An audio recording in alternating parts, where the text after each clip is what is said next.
Et ça, c'est génial.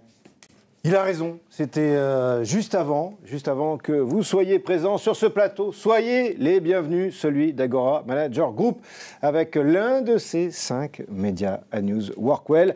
Bienvenue à vous, soyez ici chez vous pour une émission Sportif en boîte, nouvel opus, avec une thématique du terrain à l'entreprise, la performance. Finalement, est-ce qu'elle n'aurait pas de sens que si elle est collective? Alors, pour en parler, quelqu'un qui a été élu parmi les 100 joueurs du siècle, cette sélection des 100 plus grands joueurs du siècle de football a été signée en bas de la page par un certain Pelé, quelqu'un qui a été Ballon d'Or en 1991. Cette fois, je pense que vous l'avez reconnu, quelqu'un qui aura marqué à peu près 2 buts par match durant sa carrière, 2 buts par match avec l'équipe de France, c'est monsieur Jean-Pierre Papin. Bienvenue Jean-Pierre. Merci Jérôme. J'aurais pu préciser que tu as porté le maillot de l'OM, celui du Milan, oui. Le Bayern, Bordeaux, l'équipe de France à 50 reprises, à 30 reprises, pardon, et 50 buts, c'est comme ça qu'on arrive à 2 par match. Lui, il a été joueur de pelote basque, parce que ça, il nous l'avait dit lors d'un sportif en boîte précédent, joueur de rugby également, joueur de paddle, mais ça, c'est plutôt actuellement. Est-ce qu'il a été joueur de football? On va lui poser la question. C'est le PDG de la société Ezeis, mais c'est aussi le PDG, tout simplement, de BCRI. Bienvenue, Benoît Crouzati. Merci, Jérôme. Football ou pas football? Pas football. Donc, pelote basque, j'ai bon. Rugby, parce que Toulouse, exactement. j'ai bon aussi. Ouais, paddle. Paddle, forcément. Et à voir. Et foot. À voir, paddle. Ouais, ok. Il y aurait déjà match. Il y aurait déjà match. C'est parfait. Messieurs, juste avant, le sommaire pour celles et ceux qui sont avec nous, qui vont vous écouter. D'accord? Par rapport à cette thématique. 3 parties. La première, construire la confiance pour créer le collectif. Construire la confiance pour créer le collectif. Deuxième partie, transformer la performance individuelle en succès collectif. Et puis on terminera avec faire durer la performance, leadership et transmission. Alors, on va débuter tout de suite, messieurs, si vous voulez bien, avec ce que je disais en préambule. Du terrain à l'entreprise, la performance n'a de sens, ou n'aurait-elle de sens? J'aurais pu mettre d'ailleurs un point d'interrogation. N'aurait-elle de sens que si elle est collective? Le collectif, Jean-Pierre, est-ce que ça commence par la confiance dans le vestiaire? Il y a même avant. Construire le collectif, je pense que c'est la chose la plus compliquée qui existe quand tu es dans une équipe de foot. Parce que souvent, tu arrives d'horizons différents et de se retrouver ensemble, on n'a pas du tout les mêmes façons de vivre, les mêmes points communs, etc. Donc il faut créer quelque chose pour que justement, comme on dit chez nous, cette mayonnaise prenne. Et en fait, moi, je trouve qu'on n'a rien trouvé de mieux que de faire ces 15 jours de préparation en début de saison qui te permettent en fait de créer des souvenirs en commun. Et à partir du moment où tu commences à créer des souvenirs en commun, ta confiance, elle est gagnée, ton groupe, il est créé. Et par rapport à ce qu'il dit, comment, Benoît, on pourrait instaurer cette confiance dans l'entreprise? Comment, toi, qui est, je l'ai dit, à la tête des IS, mais qui est aussi à la tête de BCRI, d'ailleurs, peut-être en quelques mots, BCRI, ce que ça représente comme structure, comme société? Comme structure, BCRI, c'est 6 sociétés qui vont, depuis l'environnement du Facility Management, avec Ezeis, avec ALS, avec ECC, avec Alice 4D, avec Europass dans la partie sécurité. Et puis une autre société qui fait partie du monde du textile qui s'appelle Café Coton. Marque connue, reconnue, et que beaucoup apprécient. Comment on fait alors pour instaurer ce dont on parlait avec Jean-Pierre, cette confiance dans l'entreprise? Comment tu fais toi avec tes équipes? T'as toujours ta paillette sur la dent. C'est vrai. Mais tu sais quoi? Ça c'est la connexion, le lien, le partage, l'univers. Les deux avaient promis quelque chose, mais vous inquiétez pas, vous allez voir. Restez avec nous, vous allez voir. On va rigoler jusqu'au bout. Alors, comment tu fais avec tes équipes? Pareil. On crée des événements dans lesquels on rassemble. Tu feras attention parce que je pense que tu as une petite bête sur le côté. Et donc, on crée des événements dans lesquels on va rassembler tout le monde et on va créer également des souvenirs collectifs. Ces événements, alors nous, on ne peut pas les faire courir les gens pendant 15 jours sur un terrain ou passer des tests physiques ou autre, plus compliqué. Donc ça va être plusieurs petits événements. Il va y avoir ce à quoi je suis assez attaché, qui est la EZEIS Academy, bien évidemment, durant laquelle tout le monde va pouvoir se rencontrer, partager quel que soit son niveau et son poste au sein de l'entreprise. Donc on va mélanger des directeurs généraux avec des opérationnels, des techniciens, des agents de nettoyage, techniciens 3D, etc. etc., etc.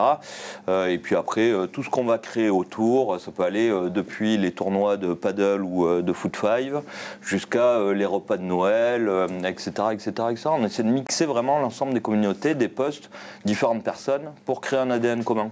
Après, quand moi je parle de souvenirs en commun, c'est par rapport, dans cette phase de préparation, c'est les activités autres que celles du foot. Ouais.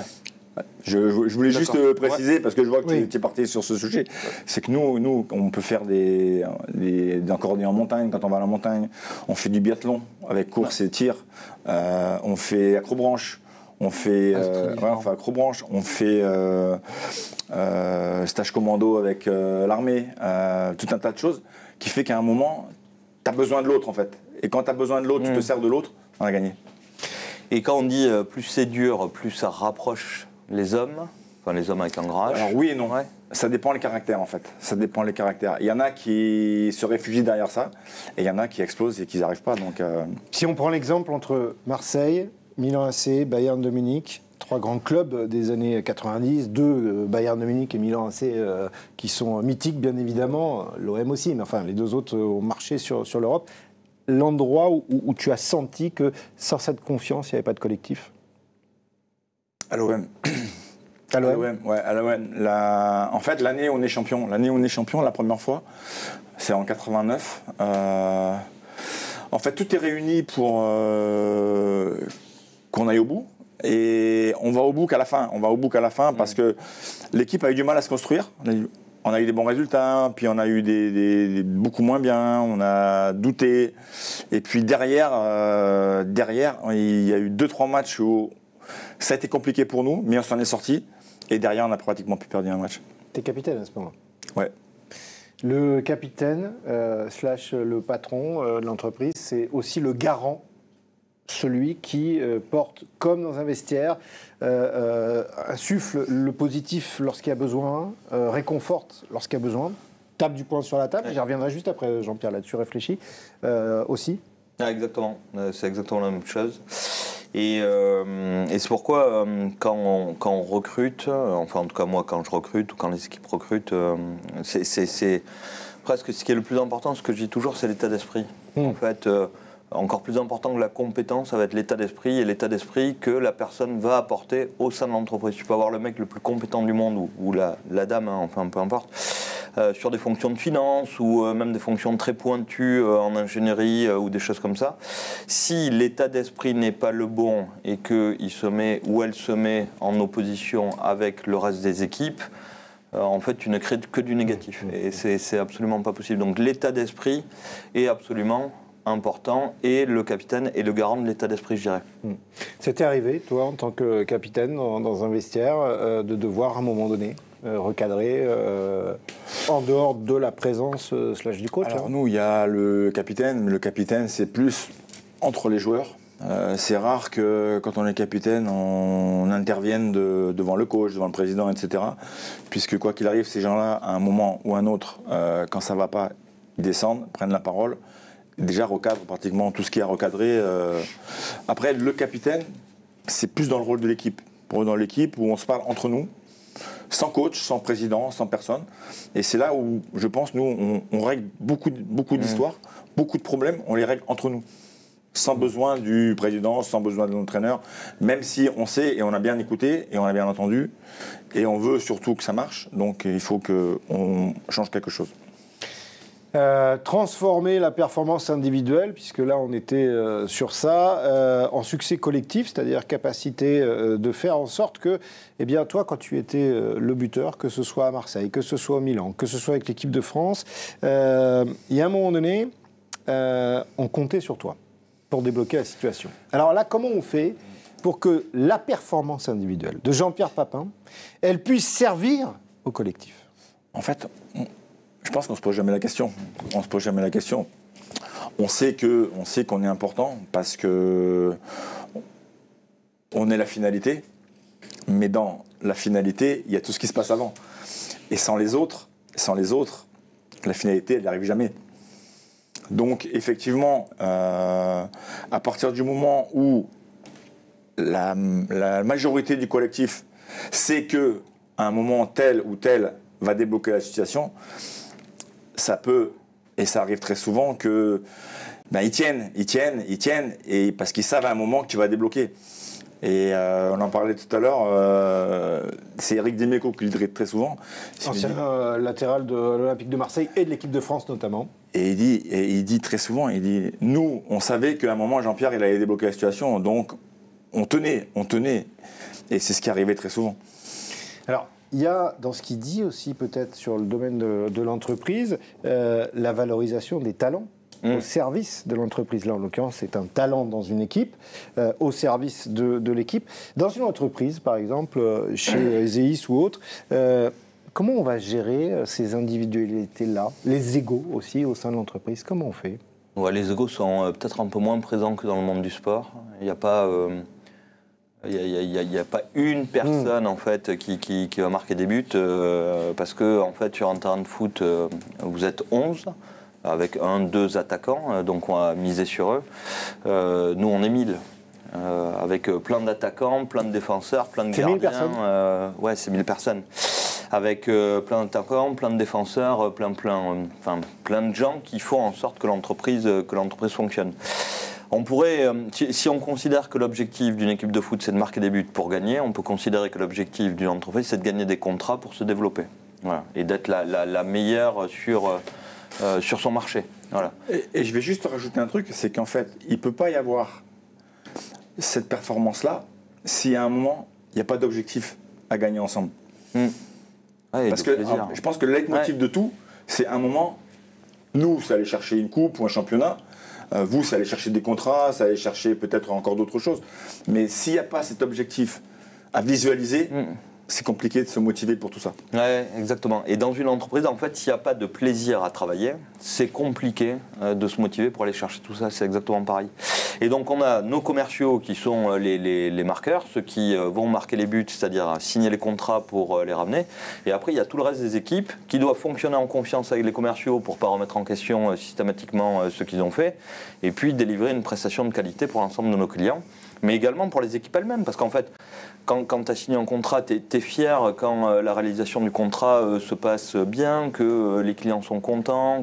C'est comme ça qu'on crée des environnements dans lesquels on peut prendre du plaisir. On ne prend jamais de plaisir à perdre. Non mais clairement, tu peux perdre une fois ou deux, mais allez, au bout d'un moment, c'est bon. Et perdre, c'est pas que perdre des contrats, c'est avoir des clients satisfaits, c'est avoir des collaborateurs qui quittent l'entreprise parce qu'ils sont plus motivés à travailler pour l'entreprise, etc. Et là-dessus, il y a une alchimie vraiment à faire. Il y a une sorte de recette magique, miracle, je ne saurais pas l'expliquer, mais qui doit faire que les collaborateurs doivent prendre du plaisir, l'entreprise doit gagner, et tout ça crée une sorte de spirale positive qui permet à l'entreprise de se développer. Benoît l'a parlé à l'instant même, effectivement, personne n'aime perdre, personne n'aime ça. Est-ce qu'à un moment donné, il dit, si on ne ramène pas le contrat, est-ce que toi, tu as souvenir d'une bronca au Vélodrome, par exemple, à Marseille? Tu étais capitaine, vous perdez un match, alors que vous auriez dû le gagner ou pas, bon bref, mais d'une bronca, c'est-à-dire un peu comme ce que disait Benoît par rapport à l'entreprise. Bien sûr, mais il y en a plein, il n'y en a pas qu'une, il y en a plein, parce qu'à un moment... on ne peut pas tout gagner. Le problème, c'est qu'à un moment, on peut perdre, mais il faut savoir perdre. Il faut savoir, après une défaite, se relever. Ce qu'on appelle la résilience, moi, c'est quelque chose que j'avais besoin. C'est que j'avais besoin à un moment de tomber bas pour remonter haut. Et malheureusement, il n'y a que dans la défaite que tu arrives à tomber très bas et pour remonter très haut. La chance qu'on a, nous, c'est que tous les 3 jours, on a un match différent. Oui. Donc on a 3 jours pour se remettre en question et on n'a pas le temps de cogiter. De suite, il faut repartir parce que le match d'après est aussi important que le match qu'on a perdu avant. Et tu dois gagner ce match-là en évitant de faire ce qui t'a permis de perdre le match d'avant. Et ça, je pense que dans les équipes, on peut perdre, bien évidemment, mais tout le monde ne sait pas se relever. Il y en a qui n'arrivent pas à se relever. Ça m'intéresse ce point-là. Tout le monde n'arrive pas à se relever. Est-ce qu'on peut le retrouver aussi dans les entreprises? Ouais, en fait, tu es obligé de faire le switch, de faire le switch tout de suite auprès des équipes. Comme tout le monde, on perd aussi et on prend des buts et c'est pas agréable. Mais c'est important de faire le switch. C'est-à-dire que c'est hyper important de faire ton retour d'expérience sur très exactement ce qui s'est passé et tout de suite de repartir de l'avant. En fait, des buts, t'en prendras toujours. Et ça ne sert à rien de ruminer le but que tu viens de prendre. Ce qu'il faut, c'est recommencer à attaquer, te remettre en dynamique positive et repenser à qu'est-ce qui a fait que tu as pris un but pour avancer ou perdre un match. Ou, voilà, peu importe la métaphore qu'on va utiliser, mais c'est super important. Et on a en entreprise parfois des gens sur des gros projets, des collaborateurs sur des gros projets, qui n'arrivent plus à switcher. Ils ont passé 6 mois sur un projet, ils étaient au final, au dernier moment, ça leur échappe pour différentes raisons, parce qu'on sait que les très gros projets, il y a plein de raisons, hein, c'est vraiment du management d'affaires, et très compliqué après de les relever. Donc après on a des méthodes, des techniques qu'on connaît en matière de management où on va d'abord leur demander de prendre des congés pour qu'ils se ressourcent eux-mêmes. Quand ils reviennent, on les met sur des projets sur lesquels on est quasiment en finalisation, on sait qu'on va les gagner. Donc on rechange le mindset des gens. Mais ouais, tu peux perdre des bons éléments comme ça. Mais là, c'est vraiment intéressant parce que là, on est vraiment dans le parallèle quand il dit prendre des congés, c'est-à-dire ça va être le coach. On aimerait bien nous prendre des congés, mais non, mais ça va être le coach qui va décider. Écoute, bon, ben là, pendant. Oui, c'est le coach qui va être éliminé. Ça aussi. Parce que tu vois, je veux dire, nous, si tu perds plusieurs fois, que tu n'as pas réussi à redresser la barre, on ne va pas virer les joueurs. Mais on va mettre le coach de côté et on va prendre un autre. C'est tellement plus facile.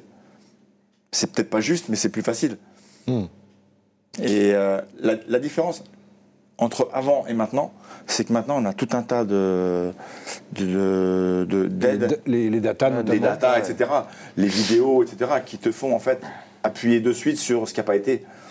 Nous à l'époque, c'était quelqu'un qui nous disait oui, ça n'a pas été et tout. Donc dans le dialogue, tu entends ce que tu as envie d'entendre.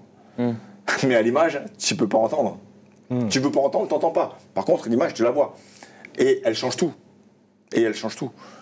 Les datas aujourd'hui ont changé, je pense, le cours des choses dans le football, mais elles l'ont aussi amélioré. Et aujourd'hui, tu peux plus faire n'importe quoi en fait. Tout est mesuré, pesé, etc. Et c'est comme ça. C'est la transition, avec la dernière thématique sur le leadership et la transmission. Et ce qui m'amène, tu en as parlé un tout petit peu, et je voudrais qu'on le développe un peu. Tu parlais de Ezeis Academy, la BCRI Academy. Quelque part, ça rejoint un peu le propos là, c'est-à-dire c'est de former, de transmettre aussi des compétences ou des zones de compétences, quels que soient les employés, en fonction des diverses sociétés dont tu as évoqué tout à l'heure les fonctions et actions au sein de BCRI. Au début, en fait, quand on a lancé la Ezeis Academy, ça avait un but très précis, c'était de développer les savoir-être de tous nos collaborateurs chez nos clients, puisqu'on disait finalement, nous, dans nos métiers de service, quels qu'ils soient, à part quelques métiers extrêmement techniques, mais sinon, là où on va avoir le plus de difficultés à satisfaire nos clients et à faire la différence sur le marché, c'est notre capacité à pouvoir avoir des collaborateurs qui ont un très bon savoir-être. On pourrait dire dans le football, juste un mec qui court. Voilà. Non mais c'est vrai. Et donc le savoir-être de nos collaborateurs, ça va passer par leur tenue, leur expression, leur façon de s'exprimer, leur façon de répondre aux courriels, qu'ils soient techniciens ou comptables, ou peu importe d'ailleurs, quelles que soient les personnes dans l'entreprise. Assez rapidement, on s'est dit, mais avec cette Ezeis Academy, on va aller plus loin et on va leur donner le même ADN. Et donc, on impose à tous nos collaborateurs d'intégrer la Ezeis Academy pour qu'ils puissent partager le même ADN. Plus on a avancé, plus on s'est rendu compte que dans cette Ezeis Academy, il y a une histoire de partage qui se crée. Comme on est en train de mixer toutes les populations, il n'y a pas le collège des cadres, le collège des techniciens, le collège des... Pas du tout. En fait, on mélange tout le monde dans les Ezeis Academy avec des groupes de 8 personnes. Et tout le monde fait la même chose. Et tout le monde fait la même chose, exactement la même chose. Et ça dure 5 jours. Et donc là, il y a commencé à y avoir cette histoire de partage. Et puis on le fait à notre siège. Donc ils visitent le siège, ils le voient, ils découvrent quelle est la personne qu'ils avaient au téléphone pour expliquer leur fiche de paie, le nombre de jours de congé qu'ils ont ou qu'ils sont en train de cumuler pour l'année prochaine, etc., etc. Donc ça a créé une sorte de super alchimie où on a eu ce sentiment de fierté. Puis on s'est dit, on va aller plus loin. En fait, ce qu'il faudrait, c'est que maintenant, comme dans une équipe de foot, ils aient tous exactement la même tenue, mais pas la tenue... nous, dans les métiers de service, ce qui pêchait assez souvent, c'est qu'il y avait des tenues qui étaient vieillissantes, ou le gars avait la collection d'avant, pas celle d'après, ou il la mettait pas, ou... Hein, voilà. Alors que quand vous sortez du bus à l'OM, tout le monde a exactement le même jogging, le même sac, tout pareil, et tu es fier de le porter. Voilà. Normalement. Donc, normalement. Normalement. Donc on a développé cette culture-là pour développer le sentiment d'appartenance et de fierté de porter le maillot au sein de l'entreprise EZEIS. Et tout ça a eu un effet extrêmement positif sur, bon, bien sûr déjà le fait de se faire plaisir en allant bosser, parce que tu te fais plaisir parce que tu es fier de porter une marque. Ça a eu un impact très direct sur l'ensemble des clients également, et puis un impact financier très direct aussi, puisqu'on a un turnover qui a diminué, moins de turnover, moins d'investissement sur la partie formation, recrutement, etc., etc. Et donc, en fait, c'est super bénéfique. C'est vraiment très bénéfique. Mais on pourrait, aujourd'hui, à l'époque, j'aurais pu dire la EZEIS Academy vise à développer le savoir-être de chaque collaborateur. Aujourd'hui, c'est une machine qui va très, très au-delà. Mais très au-delà. Ça crée une boîte, quoi. Ça crée une boîte, sentiment d'appartenance. On a parlé de l'Olympique de Marseille. J'aimerais juste par rapport à ça, sentiment d'appartenance. Quand tu arrives au Milan AC, il y a plusieurs ballons d'or. Il y a des stars de l'époque, c'était les Galactiques que pour certains ou certaines vous avez pu entendre dans les années 2000 du côté du Real avec Zidane et compagnie. Comment ça se passe quand on arrive là-bas, quand on arrive justement au sein de la BCRI? Est-ce qu'il y a une EZEIS Academy? Est-ce qu'on te fait visiter un peu Là, Benoît a parlé du siège social. Est-ce qu'on te fait visiter San Siro? On te dit, voilà, tu rentres dans un club mythique, voilà le musée. Alors, non seulement on te fait visiter, mais on t'explique. C'est-à-dire? On t'explique ce que c'est, on t'explique que les gens qui font partie du club sont là depuis 20, 30 ans, c'est toujours les mêmes. On te raconte l'histoire du club. On te raconte l'histoire du club pour que tu saches exactement où tu mets les pieds. Et puis après c'est à toi aussi de faire le job. C'est-à-dire que il faut être apprécié, il faut se faire apprécier, il faut apprécier les autres, il faut parler la langue. Donc c'est tout un tas aussi de travail à faire en dehors. Parce que quand tu ne parles pas la langue du pays, que tu arrives du jour au lendemain, tu as un coach qui, même s'il parle français, il n'a pas envie de parler français, donc il te parle italien. S'il te parle italien que tu ne comprends pas, c'est difficile. Tu parles italien? Ouais.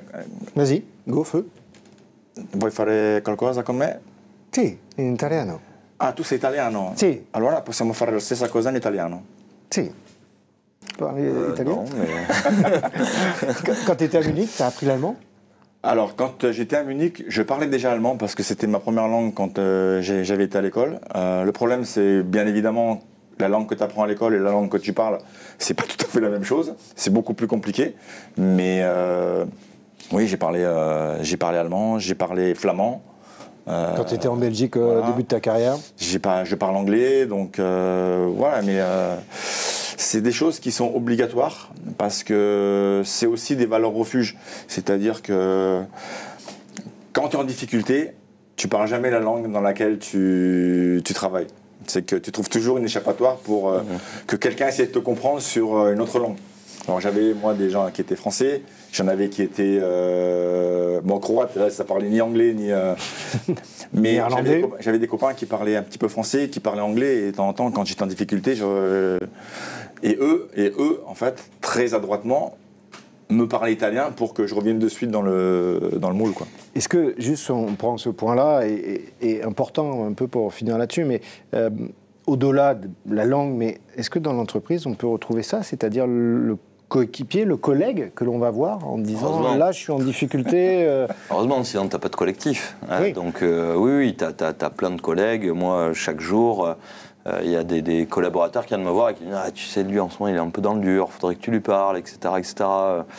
C'est pas toujours à moi de parler, mais en tout cas, bien sûr, il y a une vraie bienveillance. Il y a une vraie bienveillance.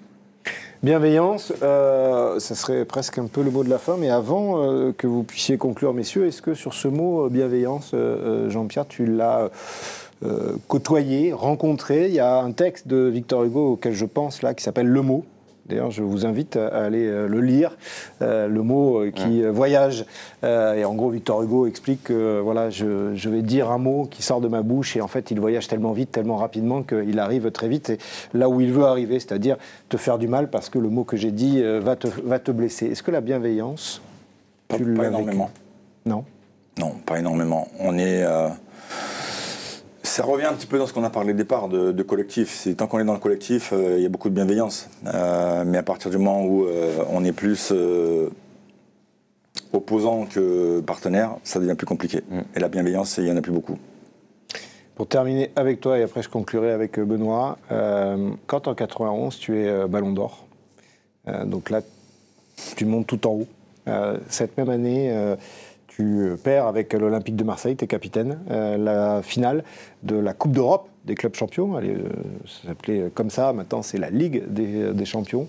Cette même année, tu es papa aussi, pour la 3e fois d'une fille, dont à la naissance, on va vous apprendre qu'elle va naître avec des liaisons qui vont te faire monter 9 de cœur, avec qui Agora Manager Group s'est associé. Comment tu as vécu ça? Tu as parlé de résilience tout à l'heure. Là, tu peux pas tomber beaucoup plus bas, en fait. Quand t'es monté très haut. Quand t'es tout en haut, que t'as un de tes enfants qui est malade, je pense que tu peux pas aller beaucoup plus bas, parce que c'est jamais facile à vivre, c'est même impossible à vivre.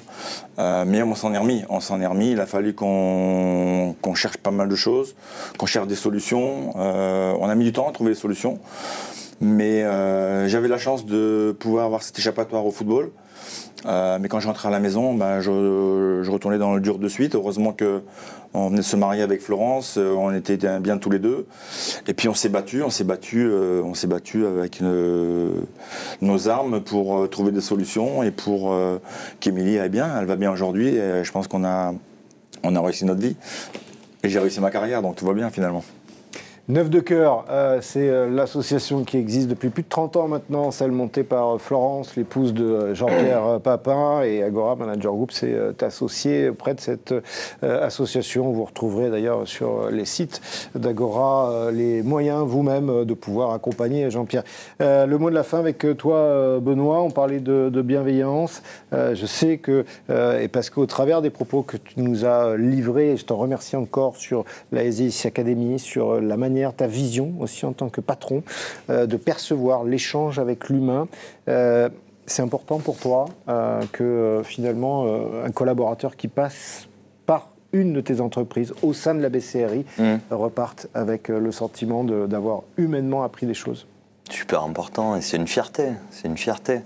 Que les collaborateurs restent chez nous ou qu'ils fassent le choix de vivre d'autres aventures, à partir du moment où ils ont été heureux chez nous et qu'ils partent avec cette idée qu'ils ont passé une bonne tranche de leur vie professionnelle avec nous, qu'on leur a appris des choses, qu'on leur a permis d'évoluer, qu'on leur a permis tout un tas de choses, même sur le plan personnel. C'est en tant qu'employeur, en tant qu'entrepreneur, c'est le Saint Graal. T'es super fier de ça. Fier, je pense que Ezéis, d'ailleurs, on va afficher le site internet, peut l'être parce que vous pourrez y trouver peut-être des solutions à vos questions ou besoins et réponses à vos demandes. En tous les cas, merci d'avoir été en notre compagnie sur le plateau d'Agora Manager Group avec un de ces 5 médias. En l'occurrence, celui-là, c'était A-News Workwell. Monsieur Jean-Pierre Papin, arrivederci. Grazie. Merci. Au revoir, merci. Au revoir. Merci Benoît Cournatier, merci Jean-Pierre Papin, merci à vous d'avoir été présents. À très vite sur le plateau d'Agora Manager Group. Les deux, Benjamin, fais-moi un plan. S'il te plaît, fais-moi un plan sur les deux qui sont en train de rigoler depuis le début. C'est impossible, merci à vous. Il a une paillette sur la dent.